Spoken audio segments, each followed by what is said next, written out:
नमस्कार। फाइनस की external morphology के बाद हम आते हैं इसकी इंटरनल स्ट्रक्चर पे।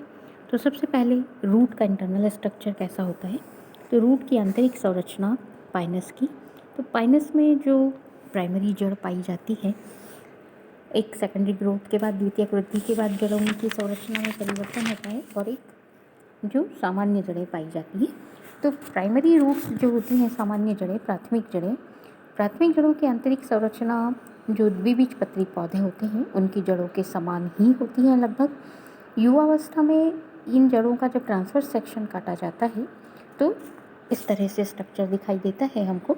यहाँ पर डायग्राम में आपको अगली स्लाइड में डायग्राम में बता रही हूँ। तो सबसे पहले जो बाह्य त्वचा पाई जाती है, सबसे ऊपर की जो त्वचा होती है जड़ का, ये सबसे बाह्य स्तर होता है, एक स्तरीय आवरण होता है। और बाह्य त्वचा की जो कोशिकाएं हैं वो जगह जगह पर यूनिसेल्युलर रूट हेयर बनाती हैं। यूनिसेल्युलर रूट हेयर की लेयर के बाद, मतलब जो एपिडर्मिस लेयर है बाह्य त्वचा, उसके बाद कॉर्टेक्स की लेयर आती है।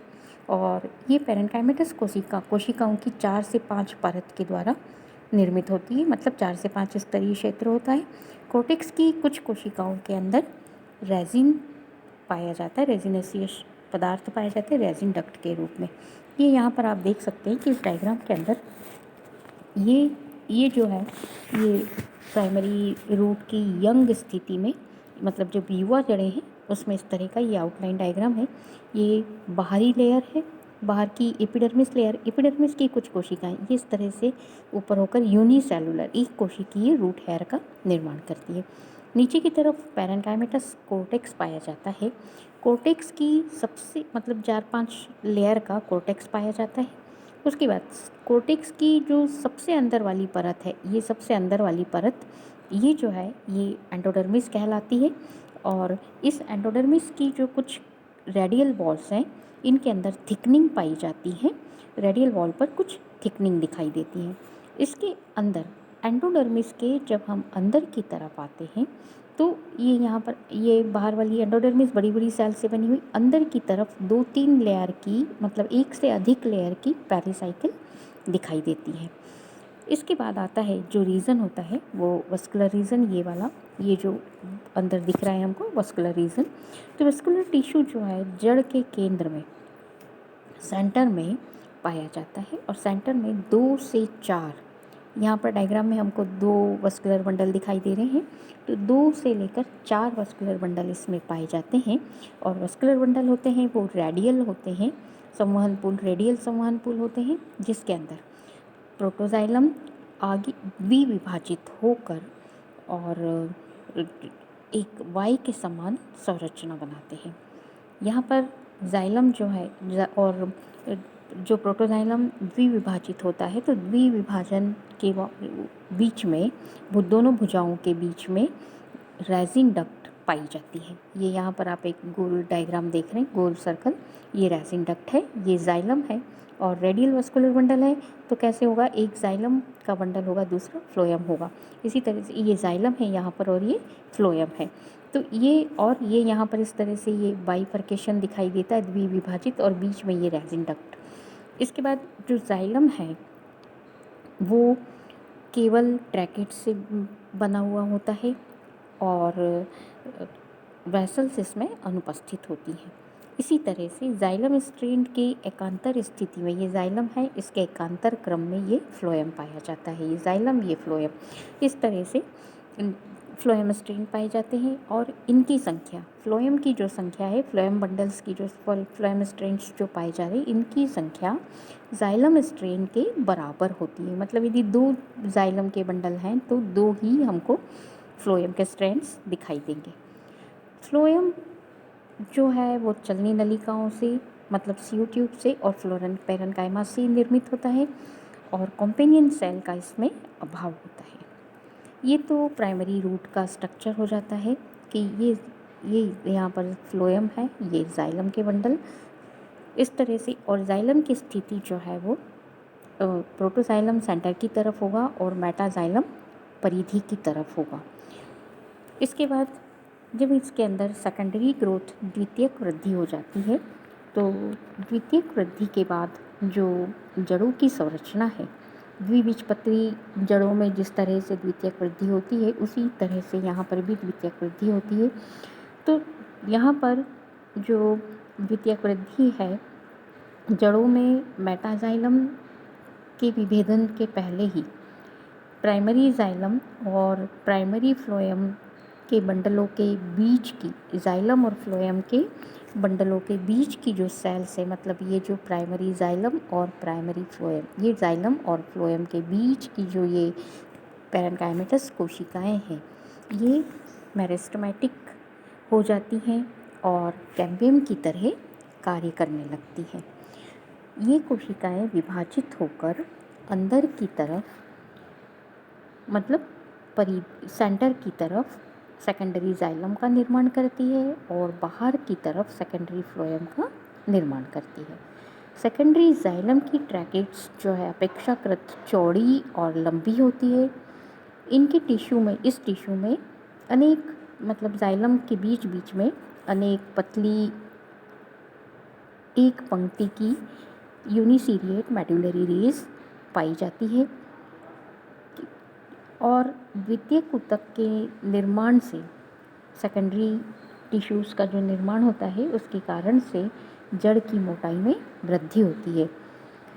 द्वितीयक वृद्धि से प्राइमरी जाइलम अप्रभावित होता है, लेकिन प्राइमरी फ्लोएम जो है वो दब जाता है, क्रश्ड हो जाता है, सेकेंडरी टिश्यू के दबाव से क्रश्ड हो जाता है। संवहन क्षेत्र में सेकेंडरी वृद्धि के साथ ही साथ पेरिसाइकिल के बाहर की तरफ पेरिसाइकिल के बाहर की तरफ भी सक्रिय विभाजन प्रारंभ हो जाता है और इस विभाजन के फलस्वरूप 2 से 3 स्तरीय कॉर्ड कैम्बियम या फैलोजन बनता है और ये कोशिकाएं अंदर की ओर सेकेंडरी कॉर्टेक्स और बाहर की ओर कॉर्ड का निर्माण करती हैं। सेकेंडरी कॉर्टेक्स के अंदर रेजिन कैनाल्स पाई जाती हैं। यहाँ पर डायग्राम में आप देख सकते हैं, ये स्ट्रक्चर सेकेंडरी ग्रोथ के बाद, यहाँ पर हमने पहले देखा था ये स्ट्रक्चर प्राइमरी स्ट्रक्चर है। प्राइमरी स्ट्रक्चर के बाद ये जो सेकेंडरी ग्रोथ के बाद जो स्ट्रक्चर हो जाता है इस टीम में, ये इस तरह का स्ट्रक्चर हमको दिखाई देता है। ये इसका आउटलाइन डायग्राम्स है। यहाँ पर ये देखिए आप, कॉर्क सेल पेरिडर्म का निर्माण हो जाता है और जिससे कि फैलोजन और फैलोडर्म, इसका कॉर्क सेल का निर्माण होता है और यहाँ पर resin duct, mucilaginous resin duct, resin cells आ जाती है, रेजिन कैनाल्स आ जाती हैं यहाँ पर। और कई जगह पर ये काली काली सी ब्लैक जो आपको दिख रही है, ये टैनिन सेल्स का डेवलपमेंट हो जाता है। ये सेकेंडरी फ्लोएम यहाँ पर क्रश्ड स्थिति, ये सेकेंडरी फ्लोएम हमको दिखाई देगा, उसके नीचे ये सेकेंडरी जाइलम और यहाँ पर प्राइमरी जाइलम नीचे की तरफ, इसी में प्राइमरी जाइलम स्थित, ये प्राइमरी जाइलम स्थित होगा। और जो सेकेंडरी जो फ्लोएम है वो थोड़ा सा क्रश्ड स्थिति में, यहाँ पर हमको अब ये सेकेंडरी टिश्यू इतना सारा बन जाता है जिसके कारण से ये सेकेंडरी फ्लोएम जो था रेडियल वस्कुलर बंडल के कारण जाइलम के अल्टरनेट होगा, तो जिसके कारण से ये क्रश्ड हो जाता है। तो ये इस तरह से सेकेंडरी ग्रोथ के बाद स्ट्रक्चर, सबसे ऊपर हमको ये पेरिडर्म की लेयर दिखाई देगी, बीच में स्क्लेरिड्स मतलब कुछ थिकनिंग वाली कोशिकाएं दिखाई देंगी, टैनिन सेल्स इसके अंदर दिखाई देती और रेजिन कैनाल्स, ये इस तरह की ये रेजिन कैनाल्स हैं जो कि पाइनस का एक आइडेंटिफाइंग कैरेक्टर है। तो रेजिन कैनाल्स यहाँ पर दिखाई देती है और नीचे की तरफ ये सारा सेकेंडरी टिश्यू हो गया, सेकेंडरी फ्लोएम, ये सेकेंडरी जाइलम।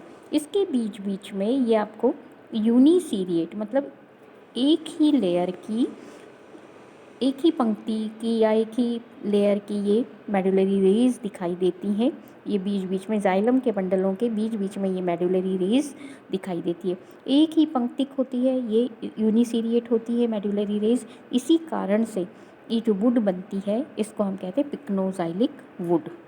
तो इस प्रकार से ये यहाँ पर सेकेंडरी ग्रोथ होती है रूट में, जैसा कि हम देखते हैं सेकेंड जो एंजियोस्पर्मिक प्लांट है, मतलब जो द्विबीजपत्री पादप हैं उनकी जड़ों में जिस तरह से वृद्धि, सेकेंडरी वृद्धि होती, तो यहाँ पर सबसे पहले स्टार्ट कैसी होगी सेकेंडरी ग्रोथ।